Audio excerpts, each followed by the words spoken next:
बोलो राधे राधे। सतकथा में आज की कथा है एक ऐसे महान ऋषि जिनके लिए खुद भगवान ने महाभारत को पुस्तक के रूप में लिखा। एक ऐसे ही महर्षि जिन्होंने अर्जुन और अश्वत्थामा के चलाए हुए दोनों प्रलयंकारी ब्रह्मास्त्रों को बीच हवा में रोक लिया।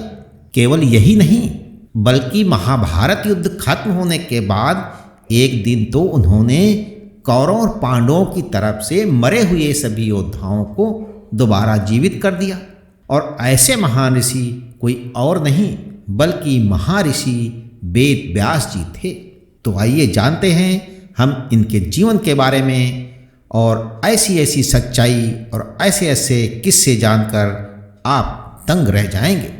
लेकिन जानने से पहले चैनल को सब्सक्राइब करें, लाइक और शेयर करें। साथ ही साथ कमेंट बॉक्स में राधे राधे अवश्य लिखिएगा। आखिर कितने शक्तिशाली थे ऋषियों के ऋषि महर्षि वेद व्यास जी और क्या है उनके जीवन की संपूर्ण कहानी। सबसे पहले ये जान लें कि व्यास किसी व्यक्ति का नाम नहीं है बल्कि एक पद, एक उपाधि है। और व्यास जी हर एक द्वापर युग में वेदों को 4 भाग में बांटते हैं। अभी के मनवंतर यानी कि व्यवस्था मनवंतर में द्वैपावन श्री व्यास जी हैं और 8वें मनवंतर में वो सप्त ऋषियों में से एक होंगे। महेश पराशर जी के प्रताप से सत्यवती के गर्भ से द्वैपायन व्यास जी का जन्म हुआ। उन्हें बचपन में ही यमुना में छोड़ दिया गया था, इसलिए वो द्वैपायन के नाम से प्रसिद्ध हुए। व्यास जी को गुरुओं का भी गुरु माना जाता है। गुरु पूर्णिमा का त्यौहार इन्हीं को समर्पित किया गया है। और कुछ पुराणों के अनुसार वेद व्यास जी भगवान नारायण के ही कला अवतार हैं और हर एक द्वापर युग में भगवान विष्णु व्यास जी के रूप में अवतार लेकर वेदों को अलग अलग भागों में बांटते हैं। और इस तरह व्यास जी ने अब तक कुल 28 बार वेदों को अलग अलग भागों में बांटा हुआ है।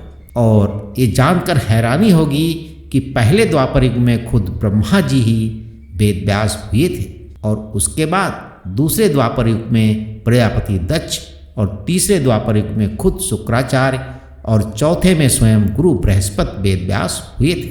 और इसी तरह 28वीं बार अलग अलग व्यक्ति व्यास बनते हैं। महाभारत महाग्रंथ की रचना वेद व्यास जी ने की थी। वेद व्यास जी भूतकाल भविष्यकाल दोनों ही लिखने में सक्षम थे। एक समय विद्वान द्वैपायन ने देखा कि हर एक युग में धर्म धीरे धीरे करके कम होता जा रहा है। इंसान की उम्र धीरे धीरे कम होती जा रही है और जैसे जैसे एक एक युग बीत रहा है उनकी दुर्दशा और भयानक होती जा रही है। ये सब देखकर उन्होंने वेद और ब्राह्मणों पर अपना प्रेम जाहिर करने की इच्छा से वेदों का व्यास किया। इसलिए व्यास के नाम से वो विख्यात हुए। और एक समय व्यास जी को एक पुत्र की कामना हुई। उसे पूर्ण करने के लिए उन्होंने भगवान शिव की तपस्या की।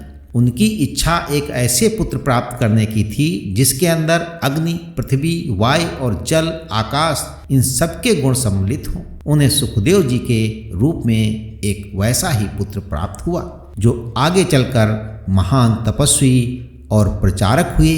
सिर्फ यही नहीं, कहते हैं वो आज भी कल्कि के जीवन में 2 पक्ष, आध्यात्मिक और भौतिक दोनों ही दिखाई देते हैं।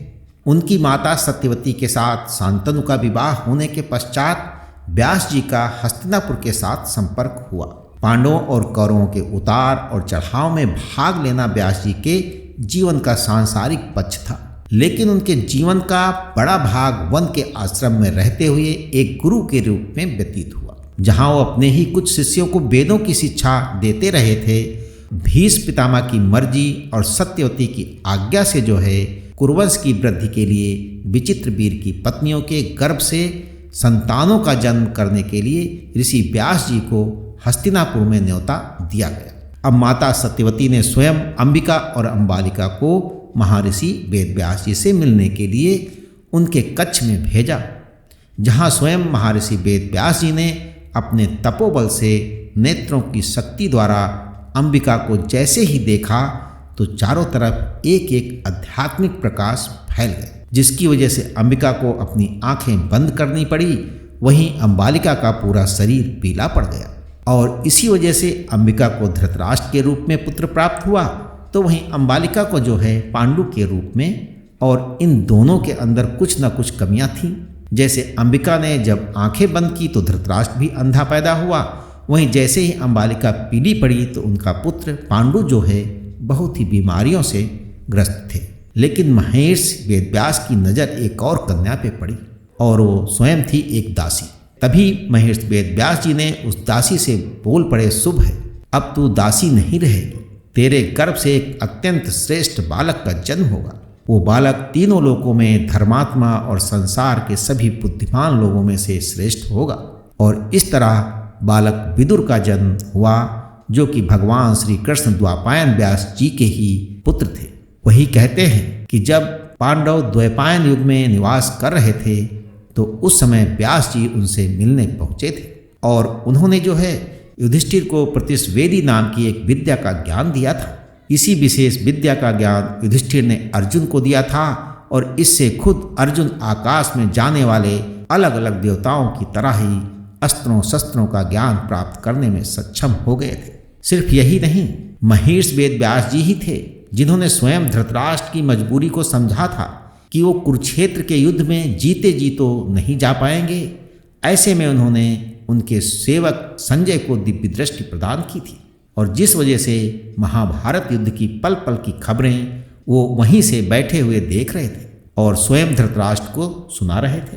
कहते हैं वेद व्यास जी के द्वारा ही स्वयं संजय को भगवान श्री कृष्ण द्वारा दिए गए श्रीमद् भगवत गीता के ज्ञान को सिर्फ अर्जुन ने ही नहीं बल्कि संजय ने भी सुना था और धृतराष्ट्र ने भी सुना था। लेकिन व्यास जी की असली शक्ति का पता तो हमें तब चलता है जब अश्वत्थामा ने आधी रात में पांडवों के सोए हुए बच्चों को मार डाला और उसके बाद अश्वत्थामा का सामना पांडवों से हुआ और वहां अश्वत्थामा ने ब्रह्मास्त्र अस्त्र चलाया।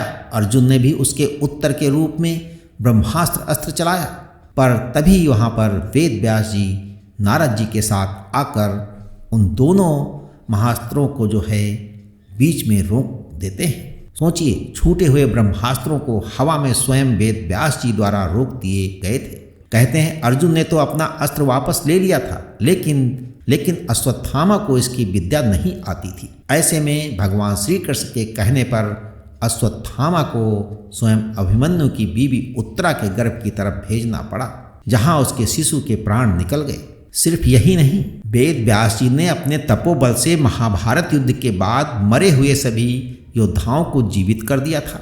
महामुनि व्यास जी ने भगीरथी के पवित्र जल में प्रवेश करके पांडवों और कौरवों के पक्ष में जो अलग अलग देश के निवासी राजा योद्धा बनकर आए थे उन सब का व्यास जी ने आवाहन किया। लेकिन भीष्म और कर्ण और घटोत्कच अभिमन्यु से सभी राजा अपनी सेनाओं के साथ शस्त्रों को लेकर उस जल से बाहर निकलने लगे। उस समय मुनिवर व्यास जी ने प्रसन्न होकर अपने तपोबल से धृतराष्ट्र को नेत्रदान किए और गांधारी को दिव्य ज्ञान से संपन्न भी किया गया था कि उन दोनों ने युद्ध में मारे गए अपने पुत्रों और रिश्तेदारों को देख सकते हैं। और अपने सभी मित्रों और संबंधियों को देखते हुए धृतराष्ट्र बहुत खुश हो गए थे। कहते हैं कि वहीं पांडवों के स्वर्गारोहण करने के बाद आगे चलकर व्यास जी राजा परीक्षित के पुत्र राजा जन्मेजय के सलाहकार भी बने थे। सिर्फ यही नहीं, वेद व्यास जी आज तक जीवित हैं। उन्हें 7 चिरंजीवियों में से एक अवतार का इंतजार कर रहे हैं। शायद वेदों का ज्ञान कल की अवतार को वेद व्यास जी ही देंगे। ऐसे में जैसे कि कलयुग समाप्त होगा और हम सतयुग की तरफ प्रस्थान करेंगे, तब उस सतयुग में वेदों की रचना करने वाले कोई और नहीं बल्कि वेद व्यास जी होंगे, जो इस समय 7 चिरंजीवियों में से एक है। पौराणिक कथाओं में आज बस इतना। अगली बार हम सुनेंगे एक नई कथा।